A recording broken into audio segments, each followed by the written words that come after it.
1985년도에 개봉한 것으로 알고 있는데 아마데우스라는 영화가 있습니다. 이 아마데우스라는 영화는 음악의 천재라고 불리우는 모차르트의 일생에 대해서 그 영화를 통해서 보여주고 있는 영화인데, 이 영화가 굉장히 특별한 이유는 뭐냐면 모차르트 하나만을 조명한 게 아니라 이 모차르트의 라이벌이라고 할 수 있는 살리에르라는 사람이 있습니다. 이 살리에르라는 사람은 모차르트보다 6살 정도가 많고, 또한 이 사람도 역시 음악적으로 굉장히 뛰어난 사람이라서 많은 사람들의 환호를 받았죠. 그래서 이 사람이 젊은 날에 궁정으로 들어가서 궁정 음악사가 돼서 궁정에서 연주되는 그러한 노래들을 작곡하고 또한 그것을 연주하는 그런 음악적으로 뛰어난 사람입니다. 그런데 어느 날 갑자기 모차르트가 나타나죠. 그런데 이 모차르트는 말 그대로 천재입니다. 그래서 살리에르가 처음에는 이 모차르트를 보고 감탄을 했는데 보면 볼수록 이 사람이 대단한 겁니다.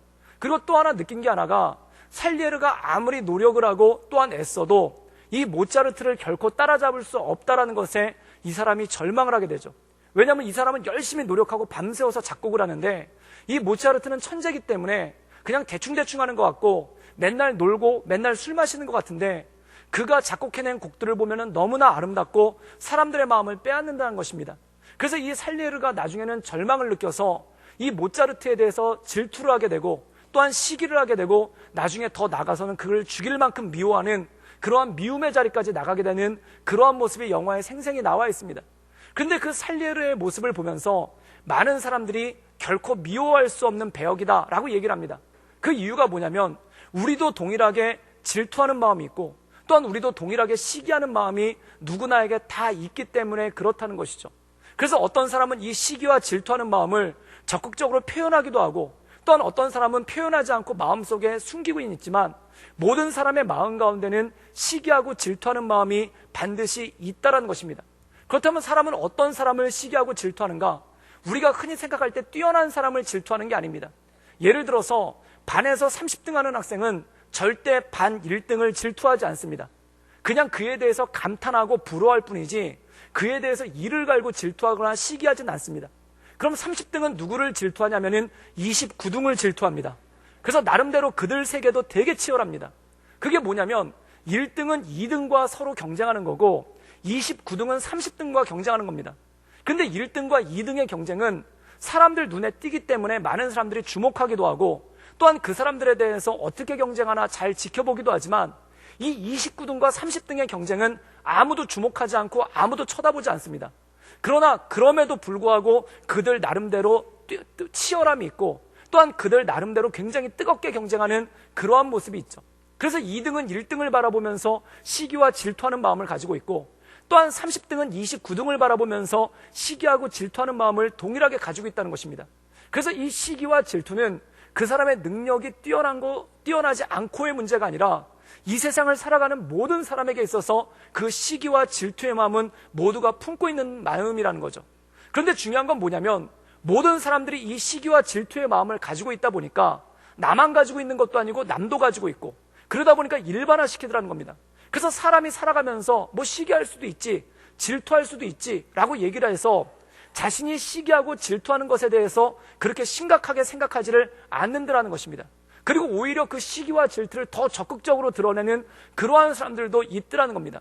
근데 중요한 건 뭐냐면 세상은 말할 것도 없고 교회 안에서도 시기와 질투를 가감없이 드러내는 그러한 경우가 있죠. 그리고 시기와 질투를 드러내면서 그걸 죄라고 얘기하는 게 아니라 자기 감정에 솔직한 거라고, 그리고 이 중에 시기와 질투 없는 사람이 있으면 나와보라고 얘기하면서 이 시기와 질투에 대해서 굉장히 떳떳한 것처럼 얘기하고 표현하시는 그러한 분들이 있을 때도 있다라는 것입니다. 그런데 사랑하는 여러분, 중요한 건 뭐냐면 시기와 질투, 미움, 이것은 다 죄라는 겁니다. 하나님께서 기뻐하지 않으시고 하나님께서 온전케 여기시지 않는다는 것이죠. 근데 사람의 인생에는 두 가지 길이 있습니다. 그 두 가지 길이 뭐냐면 첫 번째 길은 자기 그냥 감정대로 사는 겁니다. 내가 화나면 화난 대로 살고 또한 서운하면 서운한 대로 사는 거고 또한 마음 가운데 억울한 일이 있으면 억울한 마음을 가감없이 표현하면서 사는 그러한 사람이 있는 것을 보게 됩니다. 그런데 어떤 사람은 그것을 누르고 그것을 억누르면서 사는 사람이 있죠. 근데 사랑하는 여러분, 이 억울한 마음 또한 시기하고 질투하는 마음을 억누른다고 억누를 수가 있겠습니까? 마치 이 시기와 질투의 마음은 마음을 억누르면 억누를수록 마음이 유리처럼 돼버려가지고 예를 들어서 시기와 질투를 이기는 방법에 대해서 사람들은 이렇게 얘기를 합니다.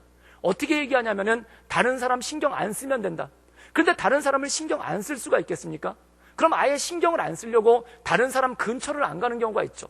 그런데 예를 들어서 내가 시기하고 질투하는 사람이 있는데 그 사람에 대해서 그냥 모른 척하고 살고 있는데 누군가 와가지고 내가 질투하고 시기하는 사람에 대해서 칭찬하고 그 사람을 높여 치켜 세우면은 이 유리 같은 마음이 한 번에 와장창 깨져버리는 그러한 경우가 굉장히 많더라는 것입니다. 그럼 시기와 질투는 어떻게 극복할 수 있겠습니까?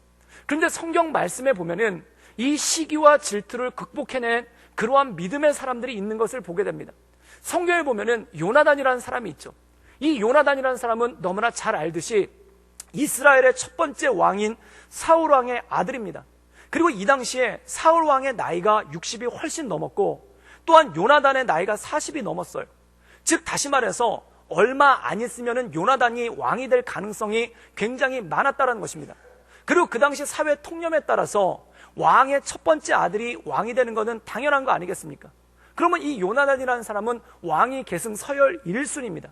또 중요한 건 뭐냐면 이 사람이 아버지만 잘 만난 게 아니라 이 사람 자체의 능력도 굉장히 뛰어났다는 겁니다. 그래서 성경에 보면은 이 사람은 용사였고 전쟁이 벌어질 때마다 군대를 이끌고 가서 적들을 물리치는 그런 혁혁한 공로를 세운 사람이 바로 요나단이라는 것이죠. 그래서 많은 사람들이 이 왕자인 요나단을 보면서 사울의 후계자 그리고 사울 다음에 왕이 될 사람은 누가 봐도 요나단이다 라고 생각하는 사람들이 백성 중에 대부분이었고 또한 요나단도 그렇게 생각하지 않았겠습니까? 그런데 일이 생깁니다. 그 일이 뭐냐면 다윗이라는 사람이 나타나죠. 이 다윗은 채 20살도 되지 않았는데 골리앗을 쓰러뜨리고 갑자기 사람들에게 주목을 받고 사람들한테 각광을 받는 그러한 사람으로 떠올랐습니다. 그럼 사랑하는 여러분, 우리가 일반적인 감정으로 생각할 때 요나단이 이 다윗을 봤을 때 다윗을 어떻게 생각하겠습니까? 다윗을 왕위를 놓고 경쟁하는 자신의 경쟁자, 그리고 더 나가서 시기와 질투가 일어나지 않겠습니까? 근데 성경에 보면은 이 요나단이라는 사람은 다윗이라는 사람을 한 번도 견제한 적이 없고 또한 다윗을 미워하거나 시기하거나 질투한 적도 없고 오히려 뭐라고 얘기하냐면 요나단이 다윗을 사랑하는데 자기 목숨보다 더 사랑했다라고 말씀하고 있습니다. 그렇다면 이 요나단이라는 사람이 누가 봐도 경쟁할 만하고 또한 누가 봐도 시기하고 질투할 만한데 게다가 자기보다 20살이나 어린 그 다윗을 보고 불편한 마음도 품지 않고 그를 온전함으로 사랑할 수 있는 능력은 어디 있었겠습니까? 성경에 보면은 사무엘상 23절에 사무엘상 23장 17절에 요나단이 다윗에게 이렇게 말하는 장면이 나옵니다. 그게 뭐냐면 요나단이 그에게 즉 다윗이죠. 다윗에게 이르기를 두려워하지 말라. 내 아버지 사울의 손이 내게 미치지 못할 것이요 너는 이스라엘의 왕이 되고 나는 내 다음이 될 것이를 내 아버지 사울도 안다 하니라.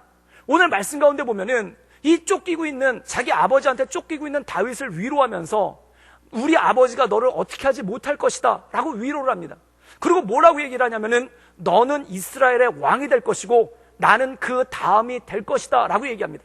사랑하는 여러분, 자기보다 20살이나 어리고 또한 자기보다 공을 세운 것도 많지 않고 또한 아버지가 왕도 아닌 이 다윗에게 요나단이 어떻게 이렇게 이야기할 수 있겠습니까? 사랑하는 여러분, 그런데 이 말씀 가운데 가만히 보면은 이 요나단이 알았다는 것입니다. 무엇을 알았냐면 하나님의 뜻을 알았다는 거예요. 하나님의 뜻이 무엇입니까? 다윗에게 기름 붓고 다윗을 왕으로 삼고자 하는 하나님의 뜻이 바로 요나단에게 알려졌다는 것이죠. 그럼 여러분 생각해 보십시오. 내가 왕의 아들이고 또한 나이도 40이 돼서 연륜도 있고 또한 젊어서부터 전장을 누비며 공을 세웠습니다. 그리고 모든 사람들도 요나단이 왕이 될 걸로 생각하고 본인도 내심 내가 왕이 될 것 같은 그러한 생각이 들고 있습니다. 그런데 하나님께 기도하고 있는데 어느 날 갑자기 하나님이 나타나서 이 요나단에게 얘기하기를 너는 왕이 아니다. 너는 왕이 안 된다. 그럼 누가 왕이 되느냐? 다윗이 왕이 되고 너는 그 다음이 될 것이다 라고 말씀하셨다고 생각해 보십시오. 그럼 여러분 그것을 아멘 하나님 뜻대로 되겠습니다 라고 얘기하면서 그것을 받아들일 수 있는 사람이 얼마나 있겠습니까? 아마 대부분의 사람들이 눈물이 쏟아질 겁니다. 그러면서 하나님한테 어떻게 저한테 이러실 수가 있냐고, 내가 그동안 얼마나 나라를 위해서 애쓰고 노력했는데 내가 여태까지 40평생 하나님을 위해서 날마다 싸웠는데 왜 나를 뒷전으로 밀어내시고 이제 막 나타난 20살밖에 안 된 다윗에게 왜 왕위를 주시냐고 울며불며 하나님께 상처받았다고 얘기하고 서럽다고 얘기하지 않겠습니까? 그런데 중요한 건 뭐냐면 요나단은 그러지 않고 하나님의 뜻을 받아들였다는 겁니다. 그래서 그가 하나님의 뜻을 받아들였기 때문에 이 다윗을 볼 때 시기하는 눈빛으로, 또한 그를 견제하는 눈빛으로, 그래 너는 하나님의 사랑 받았다 이거냐, 나는 버림받았다, 이런 눈으로 바라본 것이 아니라 오히려 그를 사랑하고 그를 전심으로 위로하고, 또한 그가 위기를 만났을 때 가서 그의 손을 붙잡고 너는 왕이 될 것이니까 낙심하지 말아라, 용기를 가져라 라고 권면하고 위로할 수 있는 능력이 그 안에 있는 건 아니겠습니까? 사랑하는 여러분, 그럼 중요한 것이 이것입니다. 요나단의 인생의 관심이 무엇입니까? 요나단의 인생의 관심은 자기가 왕이 되나 왕이 안 되나 이거에는 관심이 없었다는 겁니다. 만약에 그의 인생의 관심사가 과연 내가 왕이 될 것인가 안 될 것인가에 관심이 있다고 생각해 보십시오. 그런데 하나님께서 다윗을 왕으로 세운다고 하면은 마음의 상처가 커지는 겁니다. 또한 어떻게든 다윗을 죽이려고 하는 시기와 질투가 불같이 일어나겠죠. 그런데 그의 마음의 뜻은 뭐냐면 자기가 왕이 되느냐 왕이 안 되느냐의 문제가 아니라 하나님의 뜻은 무엇인가, 하나님께서 원하시는 것은 무엇인가, 하나님께서 기뻐하시는 것은 무엇인가에 대해서 이 사람이 최고의 관심이 있었다라는 것입니다. 사랑하는 여러분, 우리 인생 가운데 시기와 질투를 이길 수 있는 능력은 무엇이겠습니까? 그거는 내가 시기하는 사람을 안 만나려고 하는 게 해결 방법이 아니라, 어떤 것이 해결 방법이냐면 내 뜻이 아닌 하나님의 뜻을 구하는 것, 또한 내가 좋아하는 방향이 아닌 하나님께서 원하시는 방향이 무엇인지를 생각하고 그거에 순종하며 나가기 시작할 때 우리 마음 가운데 있는 시기와 질투를 넘어설 수 있는 힘과 능력이 생기기 시작한다는 것입니다.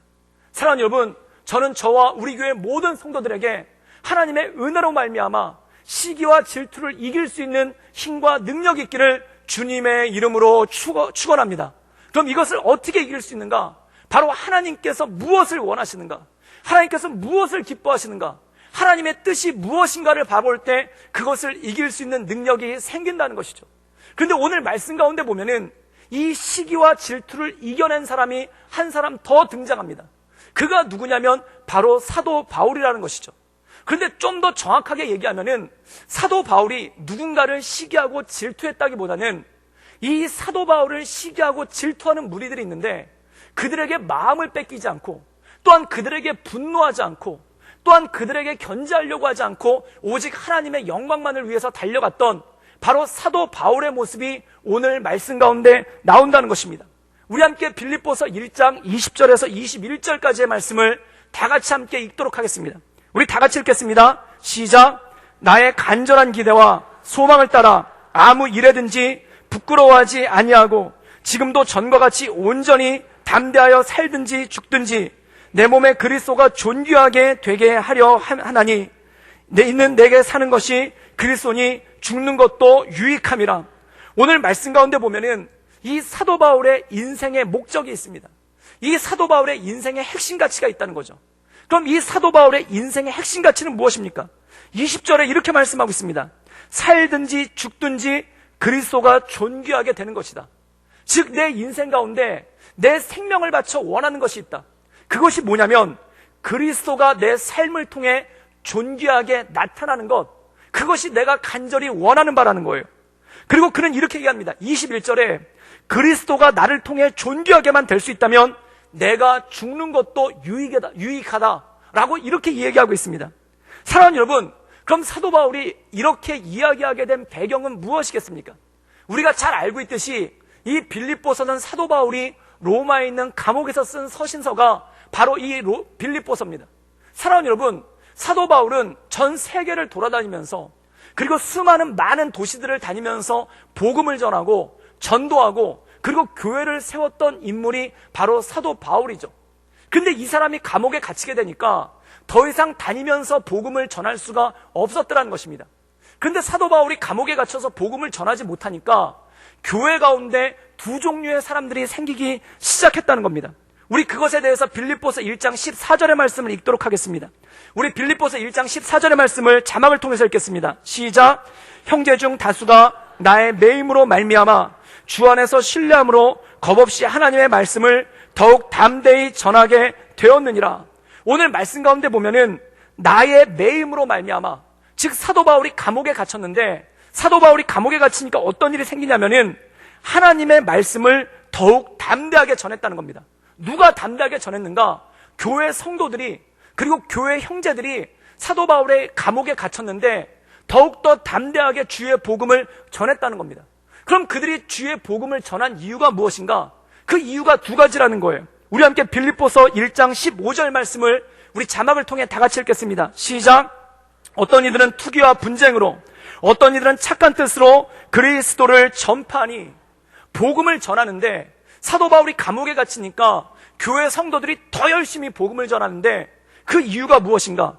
첫 번째, 어떤 이들은 투기와 분쟁으로, 또 다른 어떤 이들은 착한 뜻으로 복음을 전했다는 겁니다. 그럼 사랑하는 여러분, 착한 뜻으로 복음을 전했다는 건 무엇입니까? 바로 이것입니다.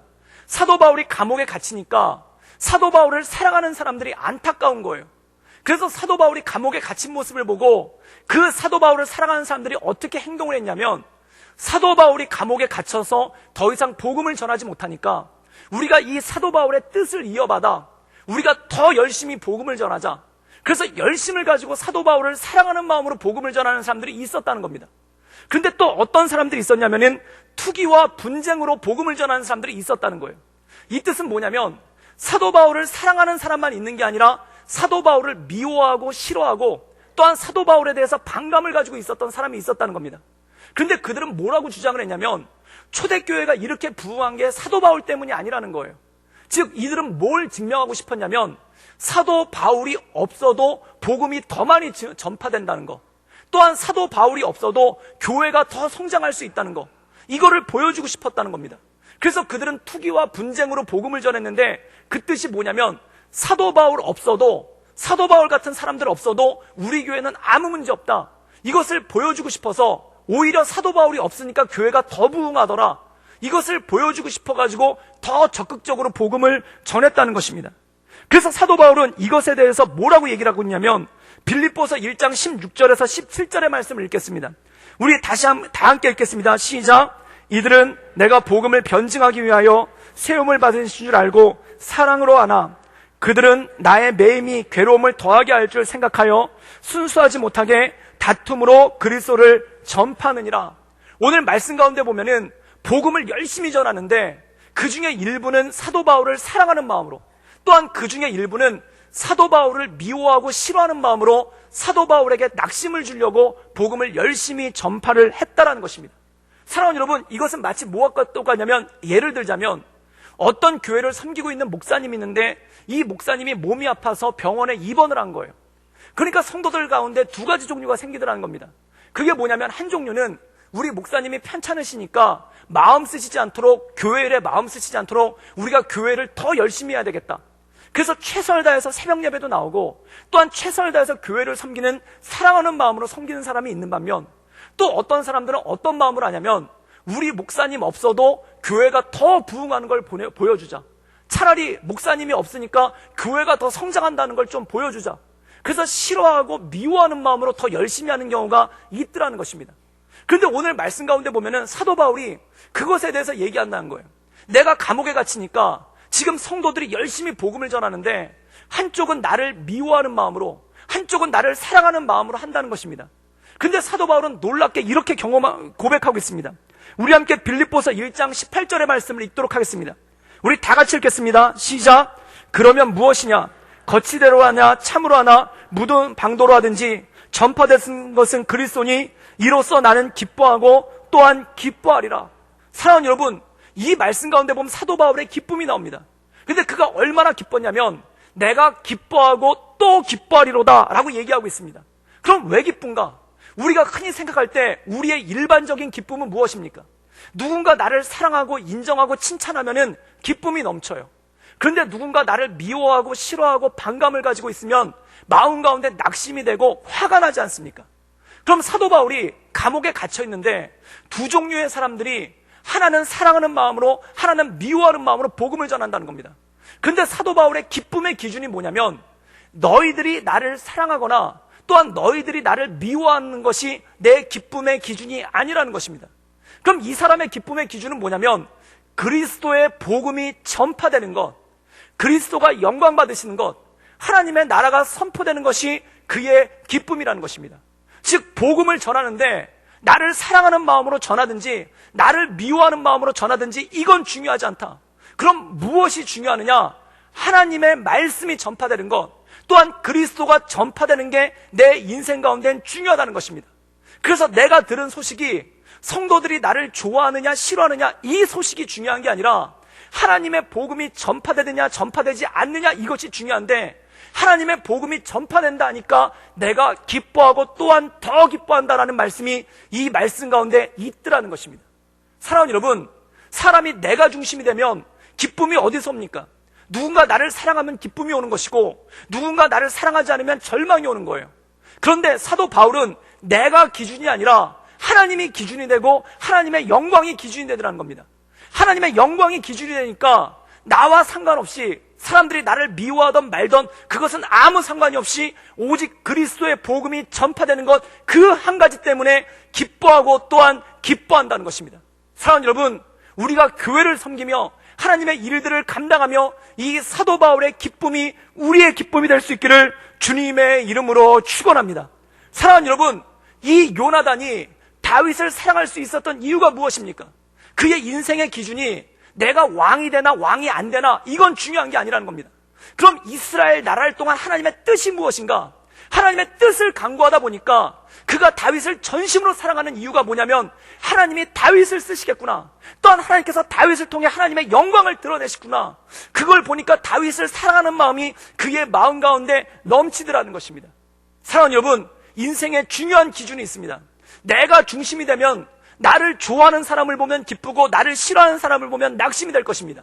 그러나 그리스도가 내 인생 가운데 중심이 된다면, 그리스도가 내 삶 가운데 능력이 되신다면 나를 좋아하고 싫어하고를 떠나서 하나님의 영광이 드러나는 거, 하나님의 말씀이 드러나는 거, 하나님의 나라가 확장되는 게 우리 인생의 최고의 기쁨인 줄 믿습니다. 바로 사도 바울의 기쁨이 그것이었다는 것이죠. 제가 중고등부를 섬길 때, 그 학생으로서 중고등부를 다닐 때 저희 모교회, 제가 다니던 모교회는 되게 조그맸습니다. 그래서 어른 성도가 100명도 안 되는 조그만 교회인 거예요. 그리고 중고등부는 뭐 20명도 안 되고 10명 넘을까 말까 하는 굉장히 작은 중고등부죠. 그러다 보니까 어떤 일이 있냐면은 중고등부에 담당 전도사님이 안 계신 거예요. 그리고 숫자가 모자르다 보니까 부장집사님도 없고 교사도 없고 이 중고등부가 그냥 자치회처럼 운영이 된 겁니다. 그래서 이 자치회처럼 운영되다 보니까 누가 제일 파워가 세냐면은 중고등부 회장이 고등학생밖에 안 되는데 파워가 되게 센 거예요.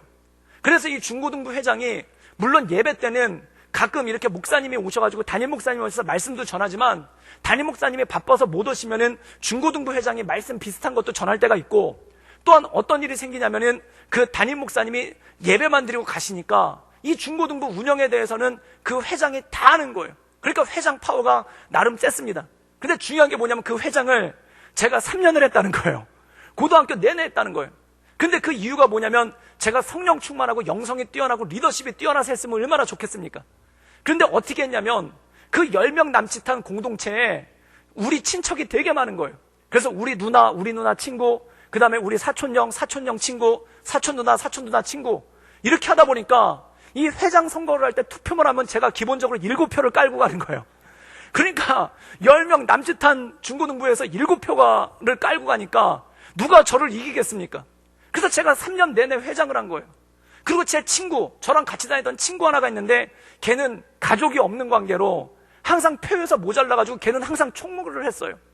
그런데 이 회장 권위가 얼마나 센지 막 야 이렇게 부르는 게 아니라 회장님 막 이렇게 부르는 거예요. 그리고 저는 제 친구를 어이 총무 이렇게 불렀어요.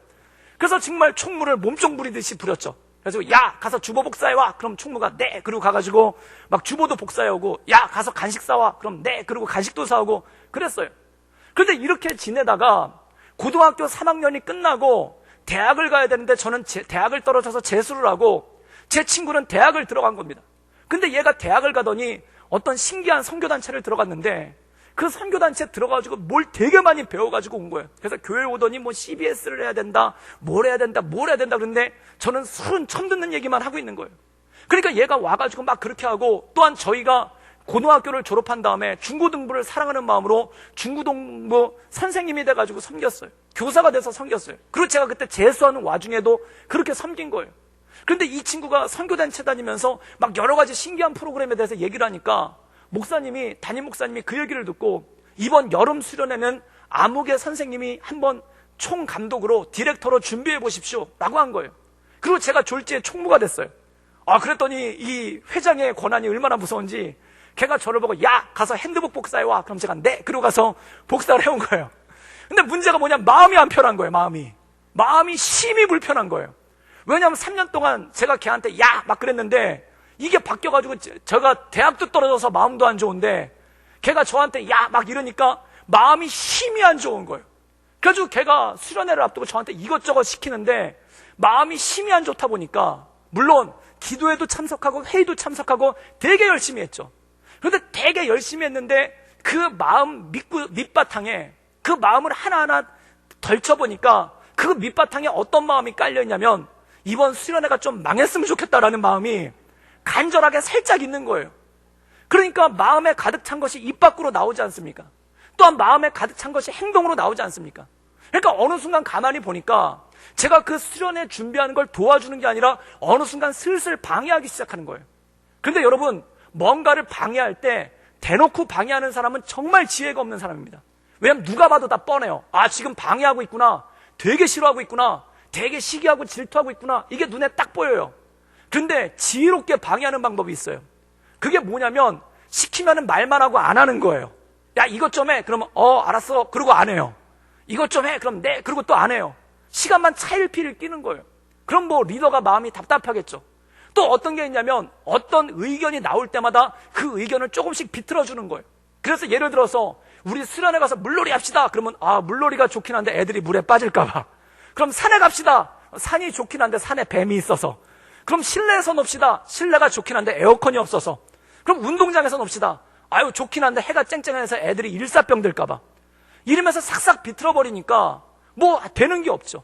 그래서 그렇게 방해를 하는데 제대로 될 수가 있겠습니까? 그래서 그 수련회가 쫄딱 망한 거예요. 그래서 그 수련회가 쫄딱 망해가지고 다들 씁쓸한 표정을 하고 그리고 버스를 타고 집으로 돌아오고 있는데 그 버스 뒤에서 단 한 명만이 미소를 짓고 있었습니다. 그게 바로 저였습니다. 근데 제가 그 미소를 지으면서 깜짝 놀란 거예요. 그게 뭐냐면 내 미소의 의미가 뭐냐는 거예요. 사랑하는 여러분, 제가 중고등부 교사를 한다고 했을 때 또한 그 땅에 신학교를 준비할 때 어떤 마음이 있냐면 하나님의 영광을 위해서, 그리고 이 땅의 청소년들이 주님께 돌아오기를 원해서, 그리고 우리 후배 중고등부 학생들이 하나님의 은혜 가운데 나가기를 간절히 원하는 그 마음이 있어서 교사를 한 거예요. 그런데 마음 구석에는 뭐가 자리 잡고 있냐면 하나님의 영광과 중고등부의 부흥이 아니라 내 위치는 어떻게 되느냐, 내 자리는 어떻게 되느냐, 내 역할은 어떻게 되느냐, 이거에 관심이 더 많고 그거에 생각이 더 많아지기 시작하더라는 거예요. 그래서 내가 원하는 위치에 내가 원하는 역할을 하지 못하게 되니까 마음이 심히 불편해지고 그것 때문에 시기하고 질투하고 오히려 수련회를 망쳐버리는 그러한 것들 가운데 나가기 시작하더라는 겁니다. 사랑하는 여러분, 사람은 외모를 보지만 하나님은 중심을 보시는 줄 믿습니다. 우리가 때로 하나님의 일들을 할 때 겉보기에는 다 하나님의 일인 것 같을 때가 있어요. 그런데 우리 심중 마음 가운데 보면은 그것이 하나님의 영광을 위해서가 아니라, 그것이 하나님의 뜻을 위해서가 아니라, 하나님 나라의 복음 전파가 아니라 그 자리에, 예수님 자리에 또아리 치고 앉아있는 내 모습이 발견될 때가 있더라는 것입니다. 사랑하는 여러분, 시기와 질투를 이기기 위해서는 어떻게 되는가? 이 내 마음 가운데 또아리 치고 있는, 이 내 마음 가운데 내 마음의 중심에 웅크리고 앉아있는 나를 걷어내고 그 자리에 예수 그리스도가 앉기 시작할 때, 그래서 사도 바울은 갈라디아서 2장 20절에 나는 죽고 예수로 사는 삶, 이제 나는 죽고 내가 사는 것은 내가 아니요 내 안에 살아계신 예수 그리스도라. 즉 예수 그리스도가 중심이 되는 삶, 하나님의 영광을 위해서 사는 삶, 그리스도가 존귀하는 것을 바라며 그것을 기대하는 그러한 삶이 될 때 우리 인생 가운데 온전한 기쁨과 온전한 능력이 나타난다는 것입니다. 사랑하는 여러분, 우리 마음 가운데 도사리고 있는, 우리 마음 가운데 뱀처럼 웅크리고 있는 이러한 시기와 질투를 온전히 이겨낼 수 있기를 주님의 이름으로 축원합니다. 그때 온전히 하나님께 쓰임받을 수가 있다라는 거예요. 많은 사람들이 얘기합니다. 시기와 질투와 미움과 분노는 인간의 당연한 감정 아닌가? 그럼 그 인간의 당연한 감정을 가지고 당연히 살다 보면 어떻게 되냐면 그것에 끌려가게 된다는 거예요. 시기와 질투에 내 인생이 끌려가고 분노와 원망에 내 인생이 끌려갈 때가 있다는 거예요. 그걸 통해서 하나님의 역사를 결코 이룰 수가 없더라는 것입니다. 사랑하는 여러분, 성경에 보십시오. 인간의 첫 번째 시기와 질투가 창세기 4장에 나옵니다.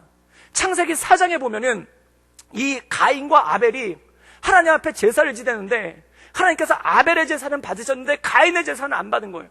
그런데 놀라운 게 뭐냐면 하나님을 예배하는 자리 앞에, 하나님의 보좌 앞에, 하나님의 존전 앞에서도 질투와 시기가 생기더라고요. 그게 인간의 마음인 거예요. 가인이 아벨을 보고 마음 가운데 시기와 질투가 생긴 거예요. 그때 하나님께서 그에게 말씀하십니다. 너는 네 마음 가운데 있는 죄를 넘어서라 라고 말씀합니다. 그때 가인이 그걸 안 넘어서요. 그래서 그 시기와 질투를 폭발시켜서 결국 돌을 가지고 아벨을 쳐 죽이지 않습니까? 그러면 그 가인이 아벨을 죽이고 난 다음에 가인이 행복해졌는가? 아니에요. 그의 일생이 더 불행해진 거예요. 또한 우리가 창세기에 보면은 야곱에게 12명의 형제가 있는데 그 중에 11번째 아들인 요셉이 아버지의 사랑을 듬뿍 받지 않습니까? 그럼 나머지 형제들이 이 요셉을 시기하고 질투하는 거예요. 그래서 그들이 이 시기와 질투를 폭발시켜가지고 요셉을 잡아서 구덩이에 빠뜨리고 나중에 노예 상인한테 팔아버리지 않습니까? 그럼 이 10명의 형제들이 행복했는가? 그게 아니라는 거예요. 그들이 눈에 가시 같은 요셉을 팔아버렸으면 행복해야죠. 그런데 행복한 게 아니라 마음 가운데 죄책감과 두려움, 그리고 또 어떤 게 있냐면 혹시 아버지가 나를 더 사랑하면은 저 형제들이 나를 팔아버리면 어떡할까? 이런 두려움 가운데 이 10명의 형제들이 뿔뿔이 흩어지기 시작하더라는 것입니다. 사랑하는 여러분, 시기는 시기를 낳고 질투는 질투를 낳는다는 겁니다. 그런데 성경에 보면은 놀라운 장면이 있어요. 그것이 무엇이냐면 우리가 이 빌립보 교회가 개척됐던 사도행전 16장에 보면은 이 바울과 실라가 빌립보에서 전도를 하는데 귀신 들린 한 여종 하나가, 여자 종 하나가, 여자 노예 하나가 계속 점을 치면서 방해를 하는 거예요. 그러니까 이 바울과 실라가 그 여자에게서 점치는 귀신을 쫓아냅니다. 그런데 이 여자는 나음을 입었는데 문제는 뭐냐면 이 여종의 주인들이 있는데 이 여자가 점을 쳐가지고 그걸 가지고 돈을 벌었는데 이 여자가 귀신이 나가서 더 이상 점을 못 치게 되니까 돈을 못 버는 거예요.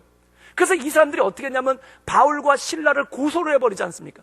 그래서 바울과 실라가 제대로 된 재판도 받지 않고 감옥에 끌려가서 매를 맞고 그리고 감옥에 착고에 쌓여서 감옥에 내려가 있는 거예요. 여러분, 그 순간에 만약에 제가 그런 일이 있어서 전도하러 나갔는데 전도하러 갔다가 억울한 일을 만나서 매를 맞고 감옥에 갇혔다고 생각해 보십시오. 그럼 아마 감옥에서 이가 벅벅 갈릴 거예요.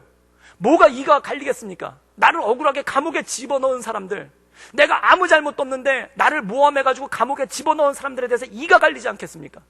그리고 더 나아가서 내가 열심히 하나님의 일을 감당했는데 결국 그 하나님의 일의 결과가 감옥이냐? 그러면서 하나님에 대해서 섭섭한 마음, 하나님에 대해서 원망하는 마음 생기지 않겠습니까?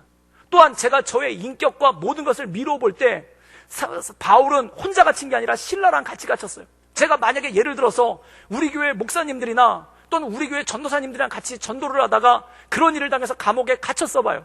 그러면 제 인격과 모든 걸 볼 때 아마 그분들 원망할 거예요. 내가 그렇게 아까 하지 말자고 그러니까 괜히 하자고 그래가지고 괜히 감옥에만 갇히고 내가 여기 오지 말자고 그러니까 괜히 오자고 그래가지고 이렇게 됐다고 그러면서 아마 원망했을 거예요. 그런데 사랑하는 여러분, 이 바울과 실라를 보십시오. 그들은 원망하지도 않고 분노하지도 않고 탓하지도 않습니다. 어떻게 하냐면 하나님을 찬미하고 하나님을 경배했다는 겁니다.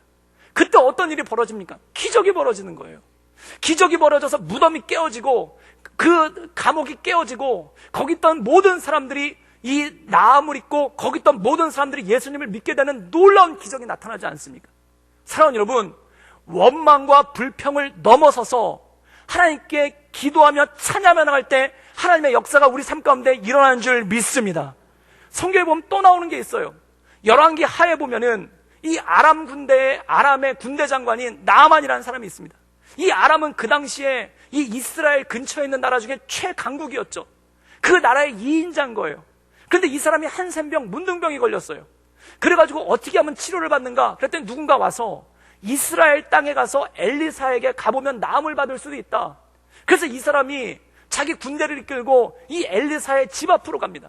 근데 기가 막힌 건 뭐냐면 엘리사의 집 앞에 나왔는데 성경에 나온 그대로 표현을 하자면 엘리사가 나와보지도 않아요.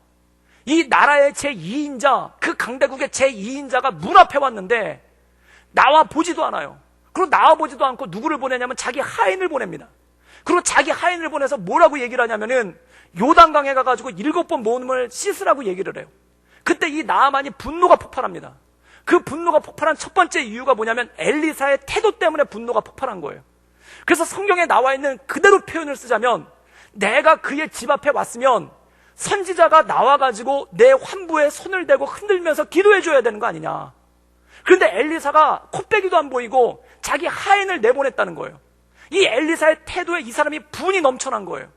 그 다음에 또 뭐라고 얘기하냐면 엘리사의 방법에 대해서 화가 난 겁니다. 도대체 요단강, 그 요단강물이 우리가 살고 있는 아람에 있는 다메섹에 있는 강물보다 더 깨끗하고 더 좋으냐, 이러면서 이 엘리사의 방법 때문에 화가 난 거예요.